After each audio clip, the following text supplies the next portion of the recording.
Hi, welcome to Problem Solving Expert. If you are subscribed to this channel, very likely you have seen my previous videos.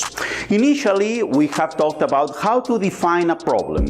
Then we have defined metrics, technical metrics, business metric, and then we have evaluated our baseline performance.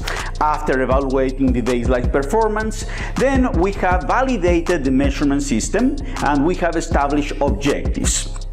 Now we are brainstorming potential sources of variation, and from those potential sources of variation we are identifying which are highly likely to be significant and lowly likely to be significant.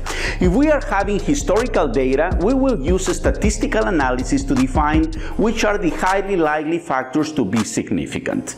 In the previous video, I have talked about hypothesis testing when we want to compare means, especially for small samples normal distribution. And then I have talked about T-student test, pair T, T for one sample, T for two samples, etc. Well, in this video I would like to talk again about hypothesis testing, but when we want to compare two standard deviations or two variances, and when we want to compare more than two means. Well, as I have said, once that we are having historical data, we have to classify the factors in which are the X factors in continuous or discrete data. For the response, if the response is continuous, or also if it is discrete. When we are having a continuous output and a continuous input, then the statistical analysis to perform for one factor at a time, it can be correlation or regression. If we are having a discrete X and continuous output, then we are talking about hypothesis testing for means and hypothesis testing for standard deviation. But if your output is discrete, is attribute for instance, and your input is continuous, then we can use logistics regression. And if both are discrete or attribute, then we can use hypothesis testing for proportions. And basically that is chi-square. Well, in the previous video, as I have said, I have talked about hypothesis testing for means. We are using this example. We are having the particle size as the output, and we are having three potential inputs. In previous video, I have talked about Miller as a discrete input, and we are having two levels for that input, Miller A and Miller B.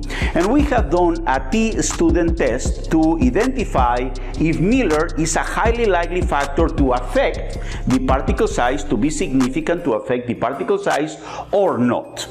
Well, in this video, I would like to repeat the analysis for Miller, but not to compare two means, but to compare two standard deviations. Now I want to know if the variability of particle size is different between Miller A and between Miller B. And in addition, also I would like to compare more than two means. For instance, for operator as the input. In this case, we are having three levels, or which is John, Mary, or Louis. I want to compare if the mean of particle size of operator John is equal to the mean of particle size of operator Mary, and if it's equal to particle size of operator Louis. If after my hypothesis testing it becomes significant from a statistical point of view using historical data, then that will be a highly likely factor to become significant, and we need the additional analysis, additional exploration to confirm if there is a reality, a causation, if really the factor that we are analyzing is affecting to particle size or not. Well, let me start first analyzing particle size, standard deviation, the standard deviation of particle size between Miller A and Miller B. I would like now to rearrange the data a little bit.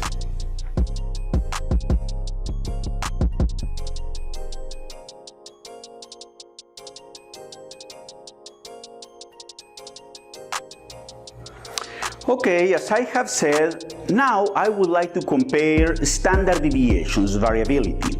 By the way, if we are doing this screening process, we are having historical data and we want to identify which factors are highly likely to become significant and which factors are lowly likely to become significant or to be vital factors. Well, it is highly recommended to do both hypothesis tests. And what do I mean with both? One hypothesis test for mean and one hypothesis test for variances. If one or both will reject the null hypothesis, which means that there is a significant difference between the means and between the standard deviations, or among the standard deviations among the means, then that is a highly likely factor and should be taken to the next stage of the investigation. But if none of both the hypothesis test for means nor the hypothesis test for variances are significant, then my conclusion will be this is a lowly likely factor, and we will take that factor and put it in a standby list. So we won't take it to further investigation, to further analysis. In previous video, I have done the T-student test to compare means, the mean of particle size between Miller A and between Miller B. And we have concluded that there is a significant difference between both means, which means that that is a highly likely factor and should be taken to further investigation. So in reality, I don't have to do the hypothesis test for variances because I have done already a conclusion. But still, I will do the hypothesis test for variances. From the samples that I have, apparently the standard deviation for Miller A is bigger than the standard deviation for Miller B. And I am saying that that is apparently because I don't know if that difference is significant from a statistical point of view. I'm having two samples here. I'm having sample 1 and sample 2.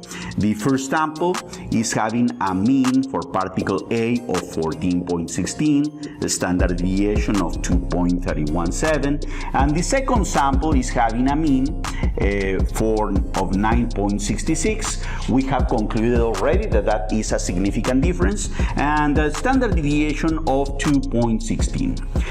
But I don't know if both of them are coming from the same population, a population with size n, which is having a mean and then a standard deviation, or if one is coming from one population and the other one is coming from a different population, a population, let's say number 2, which is having a mean or a standard deviation. So I don't know again if both are coming from the same population. If that is the case, then I won't be rejecting the null hypothesis that they are equal, and but if they are coming from different populations, then there will be a significant difference between those two. Well, let's do the hypothesis test to compare standard deviations. Remember, it doesn't matter how many samples we are taking from the same population. All of them will be having different means and different standard deviations. So certainly the standard deviations for the samples are different, but they are always going to be different because they are different samples and they are having different specific numbers. But again, the question is not if the standard deviation of the samples are different. For sure they are. The question is if they are coming from different populations or not, if this difference is significantly different from a statistical point of view. Now, in order to do that, as I have said, I'll do hypothesis testing. And in previous video, I have said that this is the typical procedure for hypothesis testing. So let's follow this same procedure that we have used in previous video. Step number 1, define the practical hypothesis. Well, taking a look to the samples, my practical hypothesis is that the variability of particle size in Miller A is bigger than the variability of particle size in Miller B. Well, let's take a look to step number 2. define null hypothesis. For the null hypothesis, well, remember that we are talking about the statistical parameters and we want to compare statistical parameters. The parameter that we want to compare now is standard deviation. And the null hypothesis always should be or must be that the statistical parameters are the same, are equal. So in this case, I will say that the variance for particle size in Miller A is the same than variance of particle size for Miller B. Always should be equal, and I want to compare two variances. Next step, define the alternate hypothesis. For the alternate hypothesis, well, since I think that standard deviation for particle size in Miller A is bigger than standard deviation for particle size in Miller B, then I will state that one as my alternate hypothesis. If I reject the null hypothesis that they are the same, then I will accept that the variance for particle size in Miller A is greater than the variance of particle size in Miller B. Next step, which is establish alpha risk. I have already explained that in previous video. Specifically for this exercise, at this step of the problem solving process, I would prefer to take a big alpha risk, a large alpha risk. And that big alpha risk or large alpha risk is an alpha of 0.1, which is the same than 10% of risk. Because I prefer to take factors that are not significant to the next stage, that leading outside of the investigation factors that could be significant. And that's why I'm taking a very high alpha risk, which is, well, a big risk of rejecting the null hypothesis when should not be rejected, because I want to maintain beta risk low. Next step after alpha risk is validate representativeness of data. And well, I have already said that there is another video about representativeness of data. We evaluate potential outliers, box whisker limits, for instance. We identify if they are independent over time, for instance, during Watson test. We take a look to well, the size of the sample, if we are having a good sample size, resolution, if resolution is good, and also we check normality. Normality is not, if we are having a normal distribution or not, that's not a good or a bad thing, it's just a characteristic. But that characteristic will determine what type of statistical test we should use. For instance, if I want to compare two variances, I will use, for normal distributions, I will use F-test. In a little bit later, I'm going to talk about that. But if the distributions are not normally distributed, then perhaps the best test to use is lead-ins. But well, I will talk that a little bit later. Well, I will assume for this exercise, I don't want to spend time doing this. Please take a look. I highly recommend you to take a look to this other video about representativeness of data. I will assume that I'm having a representative sample, or both samples are representative of Miller A and Miller B. I will assume that we are not having outlier. I will assume that they are independent each other. Also, I will assume that they are independent over time, that we are having a good resolution, that sample size is good, and also I will assume that we are having normal distributions for both, that both samples fit to a normal distribution. Well, next step, once that we have done that, select test to use. Taking a look to the screen, you can see that if we want to compare two standard deviations or two variances for normal distributions, then the test to use is F-Fisher test. And that is the one that we are going to do, F-Fisher test. to compare two variances, normal distribution. Well, next step. Once that we have selected the test to use is calculate the standardized test statistic. The F-test calculated, I will call it calculated, which is the standardized test, will be, in this case, the variance for the particle size in Miller A divided by the variance of particle size for Miller B. Well, I'm not having populations, but I'm having samples. Then I will be using the standard deviation of samples. Well, let's calculate this statistic. In this example, I would say the F calculated is equal to standard deviation of particle size Miller A is 2.317, and that should be squared because that is the variance, divided by the standard deviation of Miller B, of particle size in Miller B, 2.16 standard deviations squared. Well, let's do the calculations.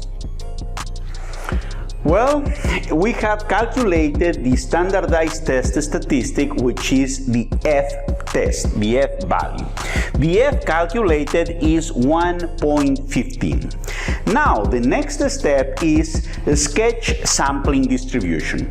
The sampling distribution is the F-Fisher distribution. And the F-Fisher distribution is a skew distribution, a positive skew distribution.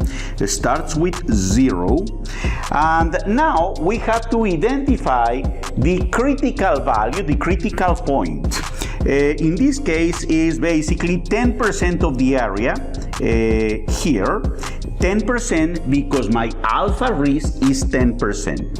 So the 10% of the area is find what point the area below that distribution after that point is 10%, and that will be the F from tables, which is the critical value. If the F calculated is located before is smaller than F table, then we are in the fail to reject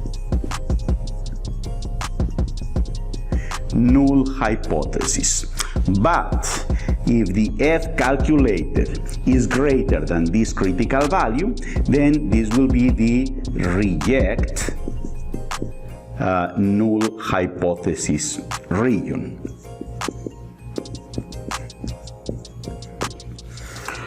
Well, let's take a look to the F-Fisher tables to find this critical value. By the way, we want to find this value. We want to find F with alpha, number of values of numerator -1, comma, number of values of denominator -1. And what is that? Well, that's F value for 0.1, which is alpha of 10%. Number of values for numerator. The numerator is Miller A. So we have to count the number of values that we are having in Miller A. 1, 2, 3, 4, 5, 6. So N of A, which is basically the numerator, this is A, well, is 6. And this will be the denominator, which is Miller B, and for Miller B, the sample size for Miller B is also 6. Then, degrees of freedom of 5 for Miller A, and degrees of freedom of 5 for Miller V. 6 minus 1, 5, 6 minus 1, 5.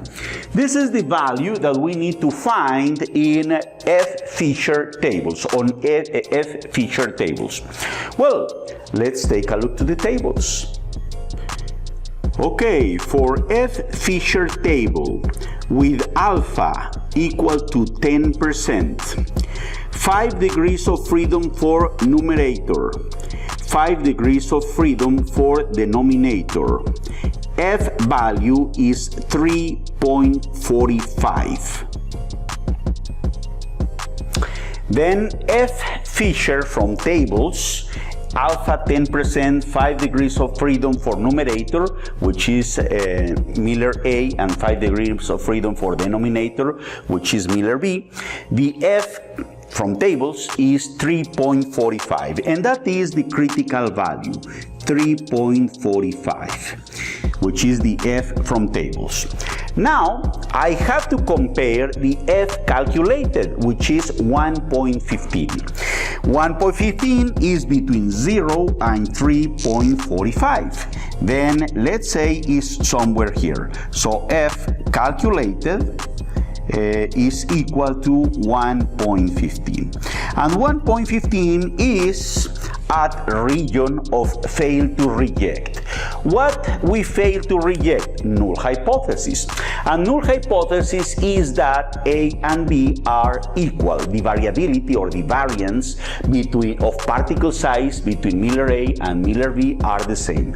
Well, we fail to reject that, which means that there is not enough statistical evidence to conclude that the Miller is affecting to the variance of particle size.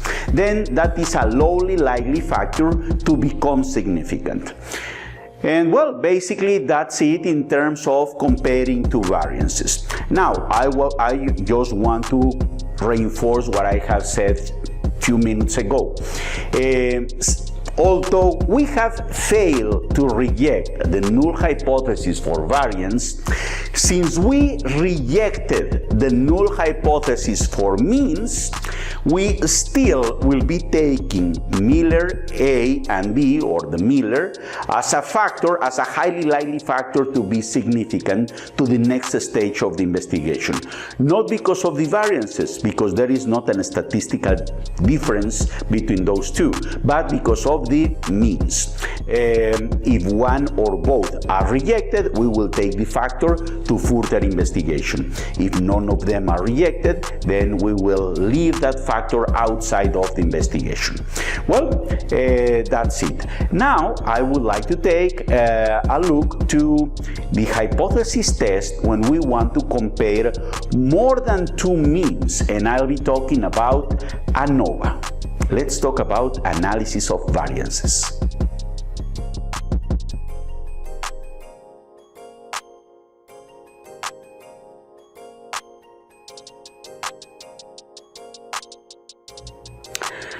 Okay, well, I'm having this historical data. My output is particle size, and I'm having three potential sources of variation according to the brainstorming session that we've had, which is Miller, operator, and the speed. And fortunately, I have historical data. From the historical data, I want to screen and identify which of those factors are highly likely to become significant, and perhaps later do a design of experiment to confirm if they are significant or not, actually. For that case, for that situation, then I'm doing this statistical analysis. For instance, to analyze speed with particle size, since both of them are continuous variables, then I should use a regression analysis. I will be talking about regression and correlation in another video, in a separated video. And also I have compared Miller particle size with Miller A and B. There is another previous video that I have done the T student test to compare, and there was a significant difference between those two in terms of the means. I have just done a statistical analysis, also a hypothesis test, to compare the variances between Miller A and Miller B, and we found that there is not a statistical difference, from a statistical point of view, a significant difference between Miller A and Miller B in terms of the particle size, and we have done the F-Fisher test. Next step, I want to analyze if the operator, we are having three operators, John, Mary, and Louis, are having different particle size or no. And that's why I have to do a hypothesis test as well. But now I want to compare more than two means. For this specific case, I want to compare three means. So again, because this is discrete, John, Mary, Louis, and my input is discrete and my output is continuous, which is particle size, I have to do a hypothesis test. Actually, I have to do two tests, a hypothesis test for means and a hypothesis test for variances, but now I want to compare more than two means, three means, and more than two standard deviations, which in this case is three standard deviations. Well, to compare more than two means, I will be using ANOVA, analysis of variance. Since this is a hypothesis test, I will be using the same procedure, I will be following the same procedure. So, step number one, define the practical hypothesis. Just taking a look to the numbers, apparently, that is my perception, I haven't done the numbers yet, but apparently the particle size of Louis is a little bit bigger than the particle size of John. As I can see, this is bigger than this is bigger than this is bigger than this is not, but that is very close, so maybe the exception. So apparently the particle size is being affected by the operator, but that is my practical hypothesis. Now, which is what we think? The practical hypothesis is what you think. Well, now let's define the null hypothesis. For this case, I want the null hypothesis. Remember that also always should be equal parameters. I want to compare if the mean of particle size of John is the same than the mean of particle size of Mary, and is the same than particle size of Louis. Well, that is the null hypothesis. The next step, define the alternate hypothesis. And of course, if I reject the null hypothesis, that means that they are not equal. So one or more than one are different each other. Maybe all of them are different each other. Next step, define alpha risk. I will maintain alpha of 10%, which is 0.1, which is a large risk of taking not significant factors to the next stage. But I prefer that instead of removing significant factors and take them from the analysis. So that's why I prefer to have high alpha risk. Validate representativeness of data. I will assume that we are having representative data. And now select the test to use. The test to use, it will be for this case ANOVA, analysis of variances. ANOVA, analysis of variances. And we are using ANOVA because, as you can see on screen, if we want to compare two means, we should use T student test. If we want to compare two standard deviations, we should use F-Fisher test. If we want to compare more than two standard deviations, normal distribution, we can use Bartlett or Cochrane test. And if we want to compare more than two means, we should use ANOVA test. This is the case for normal distributions. I will be assuming that we are having normal distributions. Okay, then the next step is calculate standardized test statistic. Well, this is a little bit different to get there. To get there is not that simple than having a formula, getting a formula. Basically, the test to use is F-Fisher test. And the F-Fisher test basically will be the F test is equal to the variance of the factor divided by the variance of the error. Well, it's a little bit tricky because we want to compare means. And how is that we are using F-Fisher test, which we have used that test to compare variances? Well, we are going to do an analysis of variances to test means, because actually we are testing means. But in order to test the means, I will be using analysis of variances. Why not doing T-student test for means? Well, because for instance, T-student is to compare two means. But in this case, for instance, I should do three hypothesis tests. The first test that I should do, T-student, if I prefer to use T-student, would be the mean of John is equal to the mean of particle size of Mary. The mean of John is equal to the mean of particle size of Louis.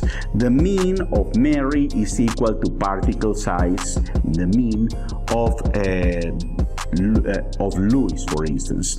And the confidence level for the first test will be 90% because alpha is 10%, alpha is 0.1. For the second one, 90%, and for the third one, 90%. So the total confidence level for the entire thing will be 0.1 times 0.1 times 0.1, which is something like 0.72.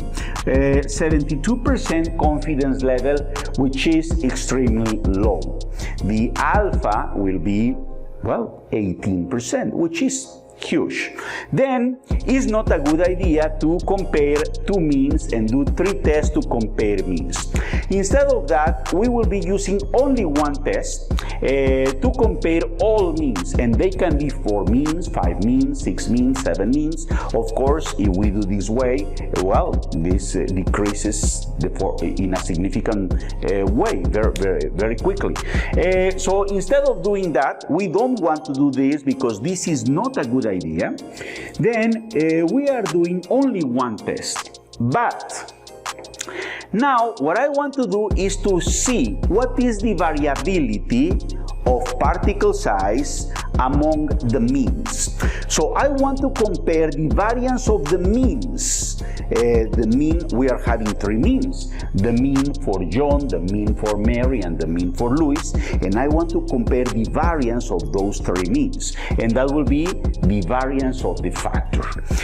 And also I would like to compare the total variability of everything, the total variability. Of course, and the total variability minus the variability of the factor will be the variance because of the other factors that are not being part of the analysis. Because of all the other reasons that are creating the variability, that is part of the natural variation. I will call it natural variation, and that is known as the variance of the error.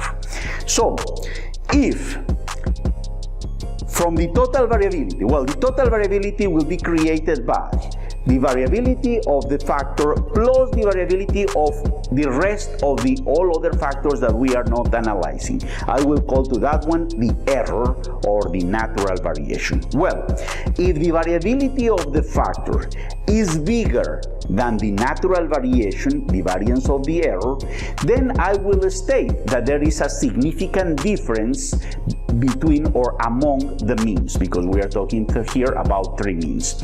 The variance of the means is very large compared to the natural variation, and if that happens, I will reject the null hypothesis that all the means are the same, because the means are very different each other, because the variance created by the means is very large compared to the natural variation because of all the other factors that are not part of the analysis.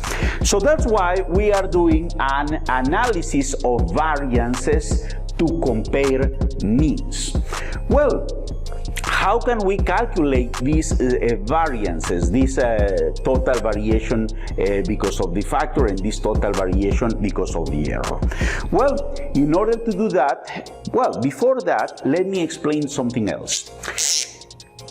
I have said in descriptive statistics that the standard deviation is equal to the sum from I equal to 1 to n of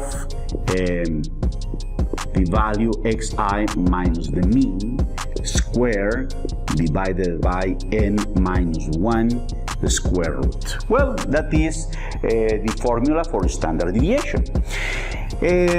But I don't want the standard deviation, I want the variance, and the variance is the standard deviation square.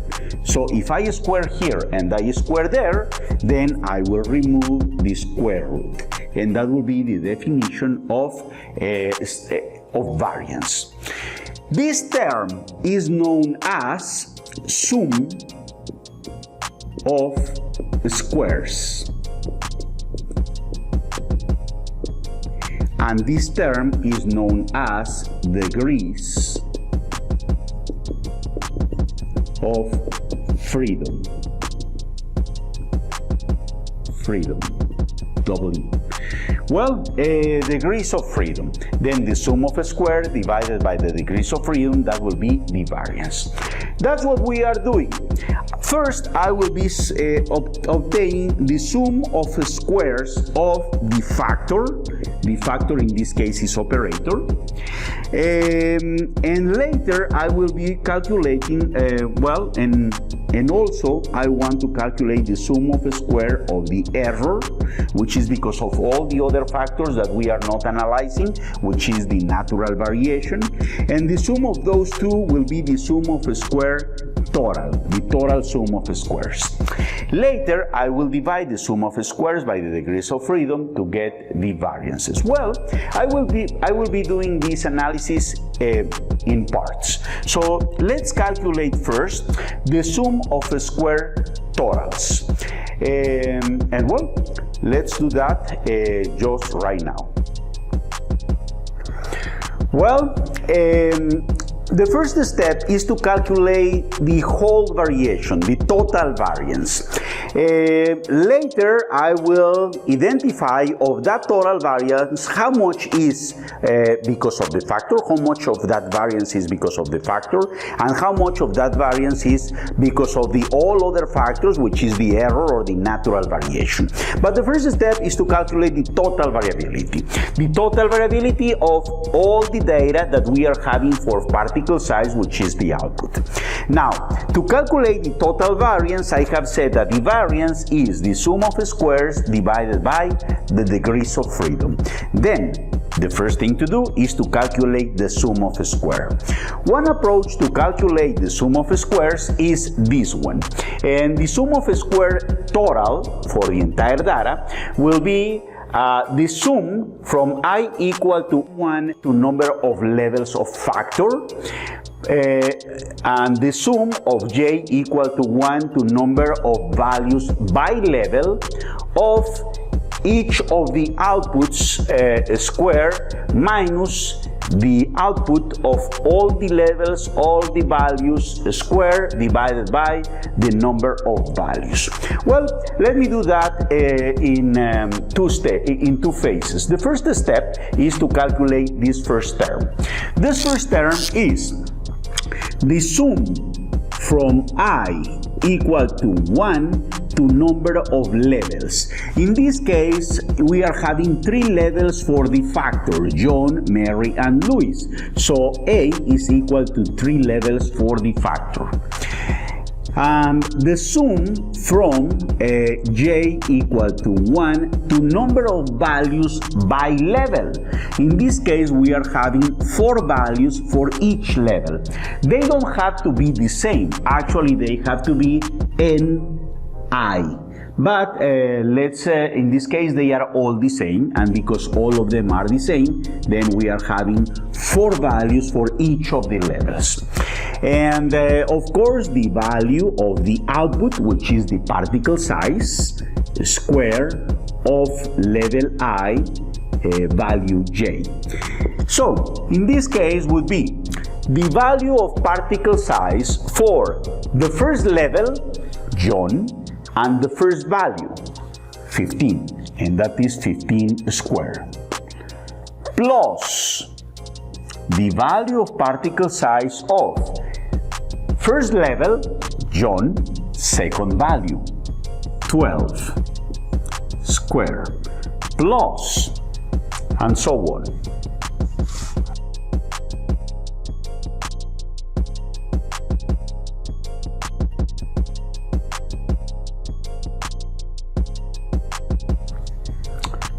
Okay, then this term will be the sum of each of the values square. Let's do the calculations. Then the sum of the squares of each of the values is 1815. But that is the first term of the sum of squares total. Now I have to subtract the second term. Let's do the second term. The second term is the value of the outputs square of all the levels, all the values, divided by total number of values. And well, what is that? That is all the levels, all the factors, which is 15 plus 12 plus 8 and so on.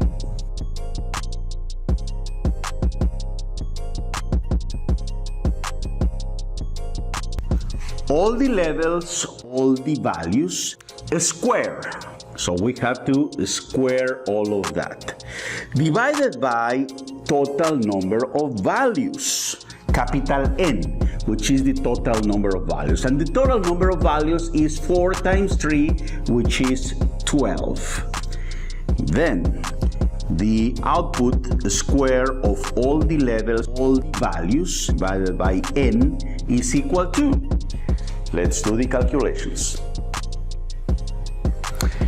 Then the sum of all the levels, all the values square divided by total number of values is 1704.083. We are having the 2 terms that are necessary to calculate the sum of squares. Then let's calculate the sum of squares. And the sum of squares is equal to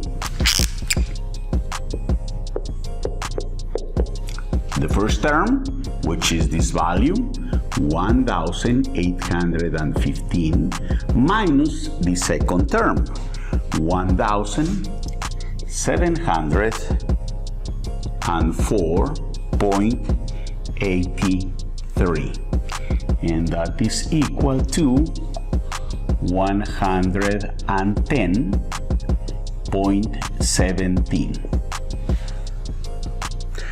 Okay, that is the sum of square totals.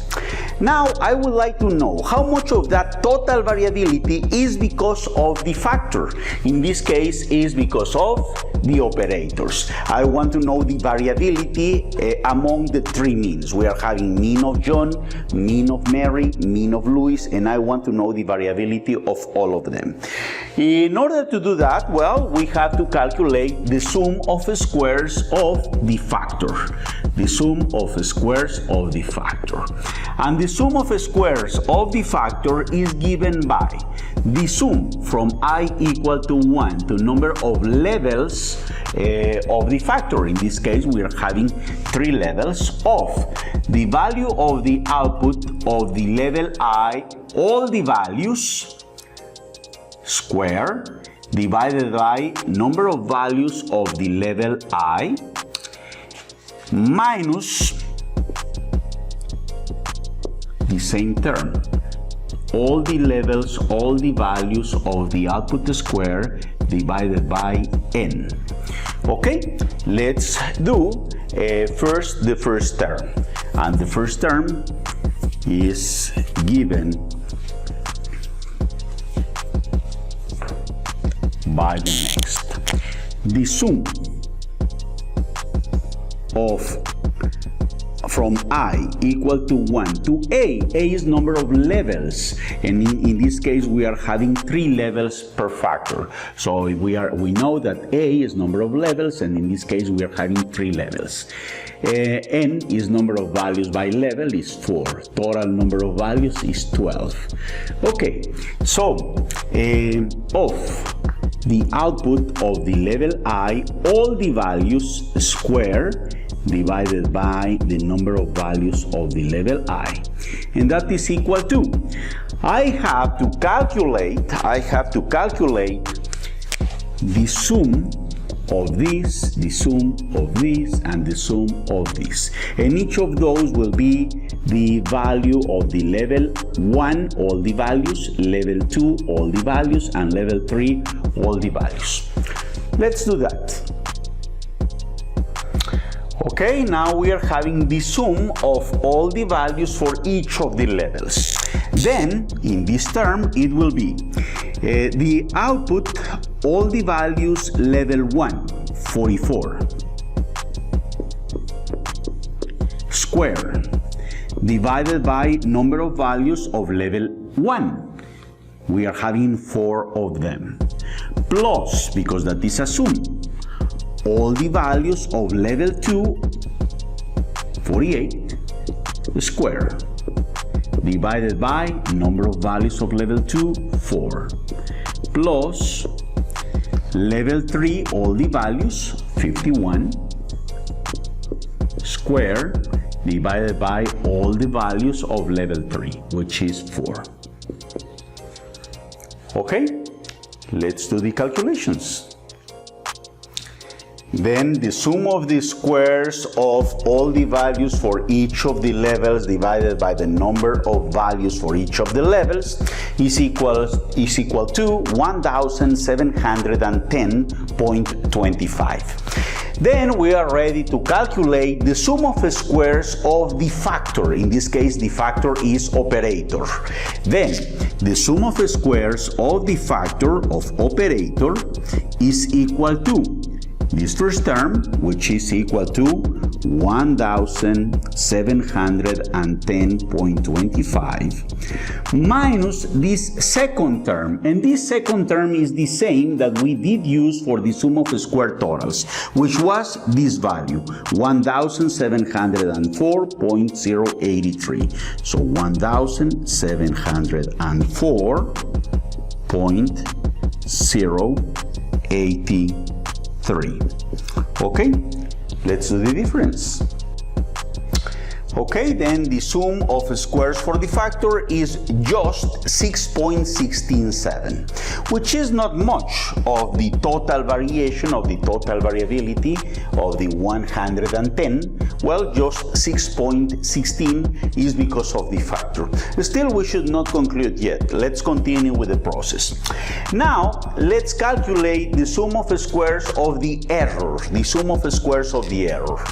Keep in mind that the sum of squares total is equal to the sum of squares of the factor plus the sum of squares of the error.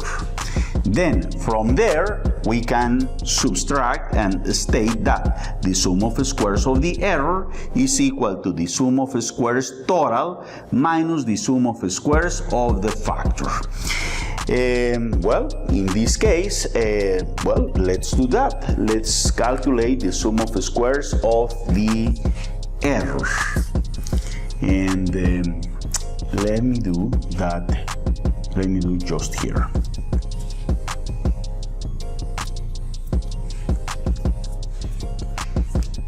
Sum of squares of the error is equal to sum of squares total minus sum of squares of factor. Sum of squares total 110.17 minus sum of squares of the factor. Sum of square of the factor 17 as well. Let's just round it just to make it easy, and then it will be 104. Well, that is the variance because of the error. Once that we have calculated the sum of squares, now we can divide by the degrees of freedom to get the means of squares. The mean of squares, which actually that will be the variance. To make it easy, let me put everything together in a table which is known as ANOVA table. Let me build the ANOVA table. Okay, here we are having the ANOVA table. Well, it's not full yet, I will fill it, but here we are having the sources of variation. So we are having the total variation, and the sum of square total, it was 110.17. Of that, we calculated that the sum of squares of the factor, and the factor is operator, was 6.17. And the sum of squares of the error was 104, which it was subtracted from the 110.17, the 6.17, and that was the sum of squares of the error, of the natural variations, because of all the other factors that we are not including in the analysis. Now I would like to calculate the degrees of freedom, and let's do that. Let's calculate degrees of freedom. Degrees of freedom. For the operator, it will be number of operators minus 1. I have said that the number of operators A is equal to 3 because we are having John, Mary, and Louis. So that is A, which is 3 minus 1. The degrees of freedom are 2 degrees of freedom for operator. By the other hand, we are having the total. The total number of values is 12. Then the degrees of freedom will be the total number of values minus 1, which in this case is 12 minus 1 is equal to 11 degrees of freedom. Of course, we need 9 degrees of freedom here to get 11 degrees, because all of them, they have to sum the total degrees of freedom. So just subtracting the total minus the degrees of freedom of the factor, we will get the degrees of freedom of the error. Once that we have calculated the degrees of freedom, we can calculate the variance. The variance is known as mean of squares. Mean of squares. And the mean of squares, which is actually the variance, is the sum of squares divided by the degrees of freedom. So in this case, the sum of squares will be 6.17 divided by 2 degrees of freedom. And in the second case, it will be 104 divided by, which is the sum of square, divided by 9 degrees of freedom. Well, as I have said, the variance, which is the mean of squares, is the sum of squares divided by the degrees of freedom.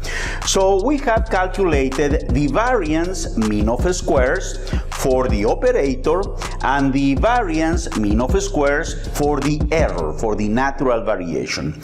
Now the question is there a significant difference in terms of the operator compared to the natural variation? So we want to we are converting that null hypothesis into this new null hypothesis, which is the variance of the operator is equal to the variance of the error, which is the natural variation created by all the other factors that we are not analyzing. Well, and this is the variance of the means, so at the end we are converting a null hypothesis of means to a null hypothesis of variances. For this test, the test to use is Fisher test. So if we go back to the procedure of hypothesis testing, calculate a standardized test statistic. Well, the standardized test statistic will be the Fisher test. And the Fisher test calculated will be the mean of squares of the factor divided by the mean of squares of the error, because actually keep in mind that we are talking about the variance of the factor divided by the variance of the error, and well, basically these are variances. Then the F calculated, which is actually mean of the squares of the factor divided by mean of the squares of the error, is equal to 3.085 divided by 11.555. Well, let's do the calculation. F calculated is 0.266. Next step in hypothesis testing is sketch sampling distribution, step number 8. Well, let's sketch the sampling distribution. This is the Fisher test distribution. So the Fisher distribution, as I have said, starts from 0, and then we have to find out on tables a critical value, and for this critical value, which is F from tables, we will be finding, or we will be defining the fail to reject null hypothesis region and the region of reject null hypothesis. It depends on where this calculated value be compared to the F tables value. So we have to define the Fisher value for 0.1, which is alpha, degrees of freedom of numerator. The numerator was the operator. The degrees of freedom of operator were 2. And degrees of freedom of denominator, and the degrees of freedom of the denominator, which is the error, is 9. Then let's take a look to the tables. Fisher with alpha 10%, 2 degrees of freedom numerator, 9 degrees of freedom denominator, to determine the critical value for the test. Taking a look to Fisher distribution table, with alpha equal to 10%, degrees of freedom of numerator equal to 2, and degrees of freedom of denominator equal to 9, the F value is 3.01. Well, F from tables 3.01, which means that the critical point to determine if we reject or we do not reject, we fail to reject the null hypothesis, is 3.01, which is F from tables. F calculated 0.266. 0.66 is somewhere between 0 and 3, very close to here. So here we are having the F calculated, which is equal to 0.26. Let's say 27. Then this one is in fail to reject null hypothesis. Then what's what we are testing? We are testing that the variance on the means because of the operators is equal to the variance of the natural variation. We cannot reject that. That means that we observe some variability on the means, but that variability can be because of the natural variation of the process, because other factors that we are not including in the analysis. Then, if we cannot reject that, then we cannot reject the first one either. So the means are the same. Well, then we should state that we fail to reject that the means are the same, all of them. Then that means that there is not enough statistical evidence to conclude that operator is affecting in a significant manner to particle size. Well, should we take operator to further investigation? Well, apparently not if we take a look just to the means. But let's do quickly a hypothesis test for variances when we are having more than two variances. Let's talk about Cochrane Test.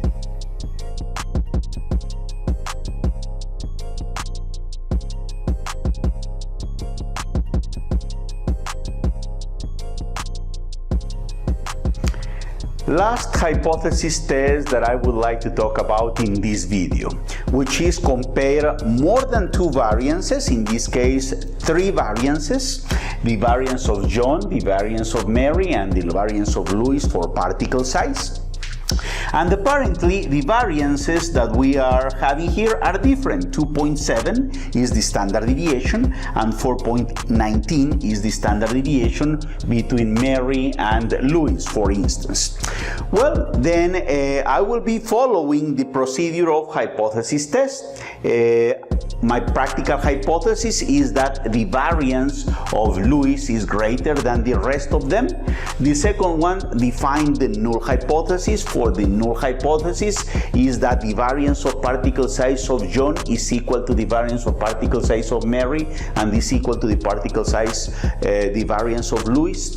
And the next step, alternate hypothesis, then risk, validate representativeness of data, and finally select test to use. If we want to compare more than two variances, normal distribution, we can use Bartlett's test, or also we can use Cochrane's test. I will be using Cochrane Test, and for Cochrane Test, well, this is the statistic for Cochrane. This is the standardized statistic test to calculate, which is the next step. Calculate standardized test statistic is basically the G test.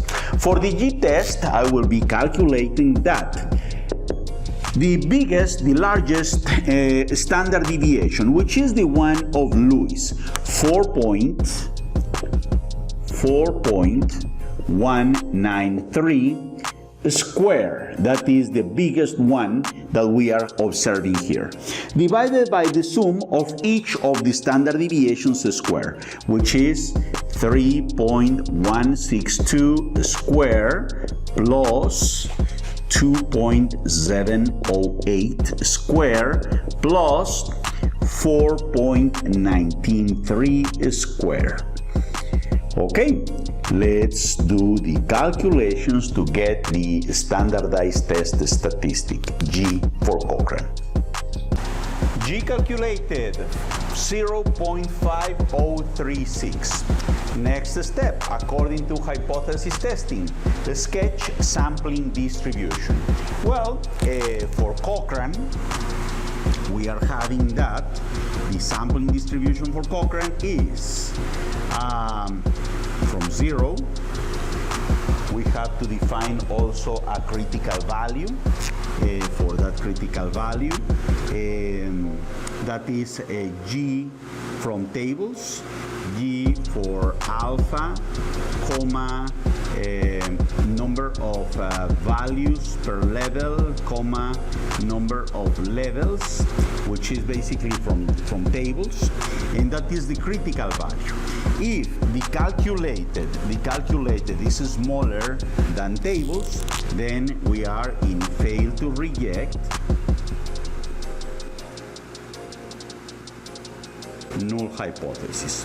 But if we get this area, then that will be the reject null hypothesis region. Okay, let's get G from tables. By the way, G, I have said an alpha of 0.05, comma, number of values, which is 4 for each of the levels, comma, number of levels, which is 3 of them, is equal to. Okay, let's take a look to G for Cochrane distribution. Taking a look to critical values for Cochrane Test table with n equal to 4, which is the number of values per each of the levels of the operators, and k equal to 3, which is 3 operators, G, critical values for Cochrane, is 0.7977. G from table, 0.7977. That means that this value, which is the critical value from table, is equal to 0.7977. Okay, the maximum for this one is 1. G calculated is smaller than 0.7977. So the value G calculated, let's say somewhere here, and this value G is equal to 0.5036, which is the region of fail to reject a null hypothesis. So there is not enough statistical evidence to reject the null hypothesis, to conclude that they are different. Then those are, operator is a lowly likely factor. If we put together the whole information that we have done comparing these values and also putting together the information from the previous video and this video, we will state that Miller is a highly likely factor that should be taken to further investigation, because when we did the t-test hypothesis test, we rejected the null hypothesis, and the means were different between Miller A and Miller B. But for operator, we are not taking that factor operator to further investigation. Why is that? Because for both tests, for the ANOVA test to compare means and for Cochrane to compare variances, we were failing to reject that they were different, both the means and the standard deviation. So if there is a difference, maybe there is a difference, but if there is a difference, that difference is not significant from a statistical point of view. Then that means that factor operator is a lowly likely factor to be a vital factor. Therefore, in next step, because we want to find out the vital factors, is very lowly likely, the probability is very low to be a vital factor. And that's why, we will remove factor operator from the analysis, and we are taking just Miller to the next stage. What about speed? Well, because continuous and continuous, we have to do a regression analysis. But well, that will be in another video. Thank you very much, and well, see you next time.